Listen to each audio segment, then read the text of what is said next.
नमस्कार मंडळी, मी दिव्या तुमचं सगळ्यांचं आपल्या चॅनलवरती अगदी मनापासून स्वागत करते। तर आता वाजलेले आहेत संध्याकाळचे 4। तर मी आज तुमच्यासोबत माझं संध्याकाळचं रुटीन शेअर करणार आहे। तर आता 4 वाजलेले आहेत, तर बाहेरचं अंगण वगैरे झाडून घ्यायचं आहे मला आता। तर आत्ताच धुणं काढून आणलं बाहेरून, तर आता अंगण झाडून काढते। तर बघा, हा प्रिशूचा पसारा आहे सगळा। घरात झालं की बाहेर ओट्यावर येते खेळायला, ओट्यावर झालं की घरात, असं तिचं चालूच असतं। तर आता संध्याकाळचे 4 वाजलेले आहेत आणि माझं इव्हिनिंगचं रुटीन इथूनच सुरू होतं। सगळ्यात अगोदर मी अंगण झाडून घेते, कारण दिवसभरामध्ये थोडीफार धूळ कचरा झाडांचा पाला पण पडलेला असतो बराच। तर मग तो अगोदर मी साफ करून घेते। आणि मला पर्सनली असं वाटतं की आपल्या घराबाहेरचा जो स्पेस आहे, अंगण आहे, ते नेहमी स्वच्छ असलं ना तर खूप छान वाटतं। असं म्हणतात ना, आपल्या घराची कळा अंगणच सांगतं आतमध्ये घर कसं असेल। त्यामुळे आपलं अंगण नेहमी स्वच्छ असलं पाहिजे। आमचं अंगण जरा मोठंच आहे, तर बघा आम्ही भरपूर झाडं लावलेली आहेत। नारळाची, काही शोची, असे बरेच झाडे लावलेले आहेत। ह्या झाडांमुळे कंटिन्यू सावली असते आमच्या अंगणामध्ये आणि ऊन तर कळतच नाही आम्हाला किती आहे आणि किती नाही। अंगण झाडून झाल्यानंतर मग मी सगळ्या झाडांना पाणी टाकत असते रोजचंच काम आहे माझं हे। अंगण झाडून झालं की सगळ्या झाडांना एक एक बकेट पाणी टाकायचं। तसं तर आम्ही नळ्यांनी पाणी लावतोच त्याला। ही नळी आहे ना ब्लॅक कलरची, तिने। पण मला पण झाडाला पाणी टाकायला खूप जास्त आवडतं, त्यामुळे मग मी पण टाकते रोजचं एक एक बकेट सगळ्या झाडांना। आणि उन्हाळ्यामध्ये तर झाडांना खूप जास्त पाणी लागतं। बाहेरचं झाडून झाल्यानंतर, झाडांना पाणी टाकून झाल्यानंतर मग मी घरं झाडून घेते लगेच। घरं तर दिवसातून 4-5 वेळेस झाडावं लागतात, कारण प्रिशू इकडून तिकडं हे ते सांडतच राहती।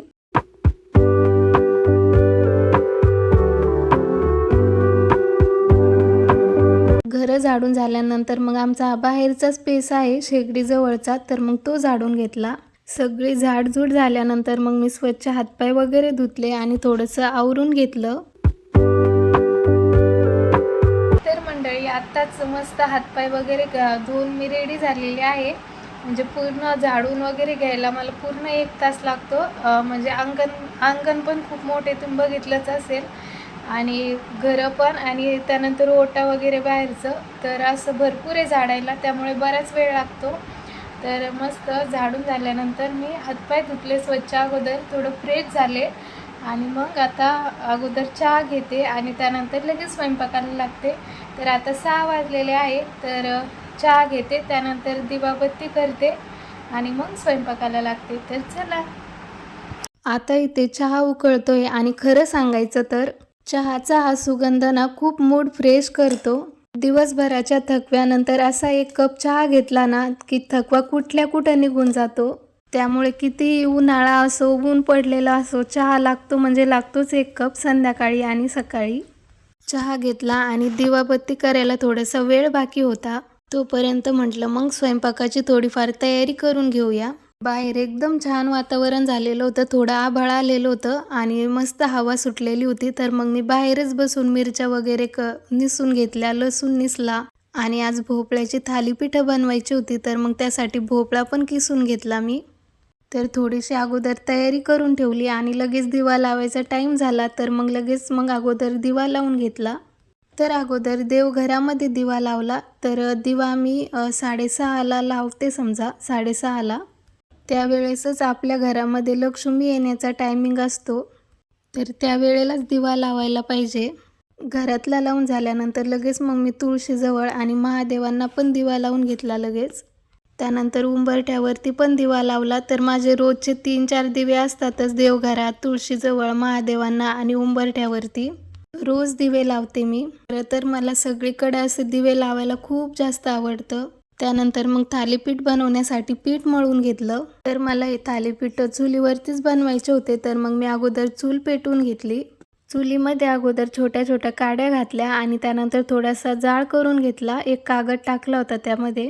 थोड्याशा त्या काड्या पेटल्या की लगेच मग 2 मोठ्याल्या काड्या घातल्या त्यामध्ये, म्हणजे सर्व थालीपीठ होतील तेवढ्या याच्यामध्ये। चुलीवरती बनवलेलं जेवण, त्याची चवच वेगळी असते। थोडा वेळ लागतो, पण त्यातच एक वेगळी मजा आहे, जुन्या आठवणीसारखी। चुलीवरती स्वयंपाक करणं म्हणजे एक वेगळीच मजा असते। गॅसवर पटकन होतं सगळं, पण चुलीवरचं जेवण म्हणजे खरंच मनाला समाधान देणारं आहे। हा धूर, ही ऊब खूप छान वाटतं. त्यानंतर मग आमच्या गाईचं ताजं दूध काढून आणलं होतं. असं घरचं दूध असलं ना त्याची गोष्टच वेगळी असते खरंच. गाईचं दूध हे डायरेक्ट ह्या बकेटेमध्येच काढतात आणि मग मी ते पातेल्यामध्ये ओतून ठेवते. ताज्या दुधाचा तो गरमागरम फील आणि सुगंध खूप छान वाटतो.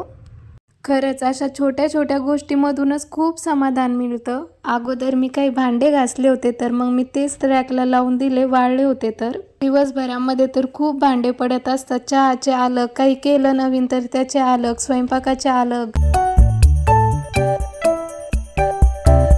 तर माझं रोजचं देवाला आपण सकाळ संध्याकाळ जे जेवण बनवतो ते देवाला मी नैवेद्य ठेवते. तर आत्ताच माझं सगळं आवरलं. आता प्रिशूला जेवायला बोलवते. तिला भूक लागली असं.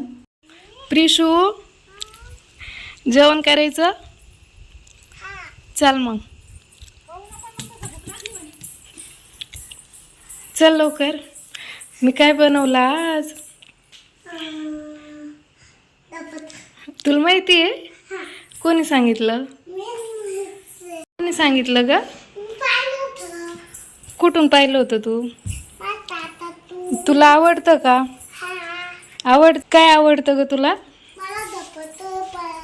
त्याचसोबत काय खायचं? काय काय खायचं त्याचसोबत? चल मग.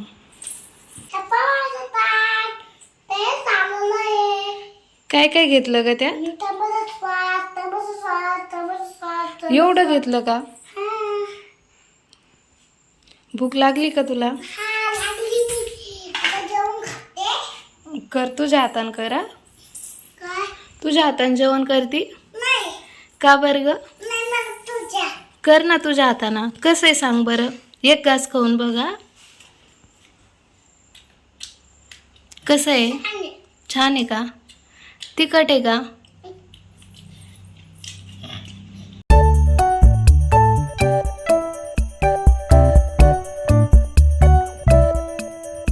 प्रिशूने थोडं तिच्या हाताने खाल्लं, आता ती माझ्या हाताने खातीये.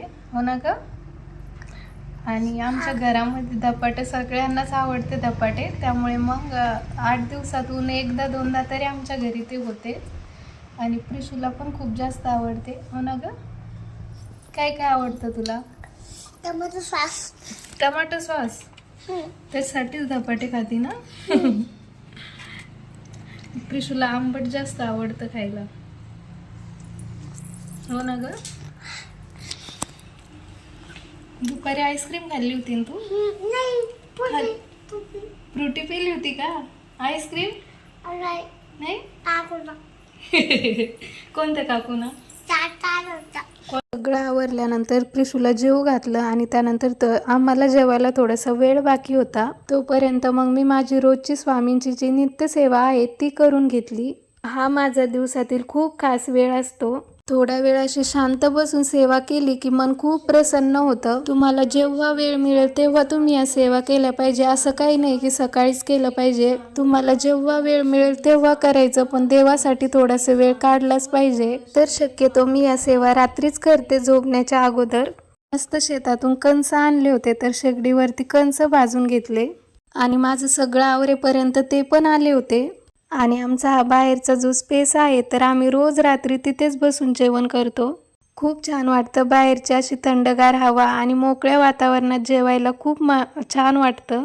हा जो स्पेस आहे आम्ही तिथे एक शेगडी पण लावलेली आहे. कधी कधी आम्ही स्वयंपाक पण करतो तिच्यावरतीच. असं बाहेर मोकळ्या वातावरणात कितीही स्वयंपाक बनवला तर काहीच वाटत नाही. तर सगळ्यांसाठी आम्ही अगोदर ताटं वाढून घेतले आणि आम्ही सगळ्यांनी मग जेवण केले. आणि प्रिशू बघा जे जेवायला बसन त्यांच्यासोबत ती परत जेवायला बसती, थोडं का होईना. आम्ही सगळ्यांनी जेवण केले, भांडे वगैरे घासले आणि रात्री मग मी प्रिशूला असं तेल लावते रोज रात्री. मी जरी विसरले एखाद्या वेळेस तर ती मला म्हणते की मम्मी आज मालिश कर ना माझे तेल लावून. तर रोज आठवणीने ते करूनच घेते माझ्याकडून. तर असं होतं माझं रात्रीचं रुटीन. तर आजचा व्हिडिओ इथेच थांबूया. व्हिडिओ कसा वाटला कमेंटमध्ये नक्की सांगा. व्हिडिओ जर आवडला असेल तर व्हिडिओला लाईक, शेअर आणि सबस्क्राईब करा.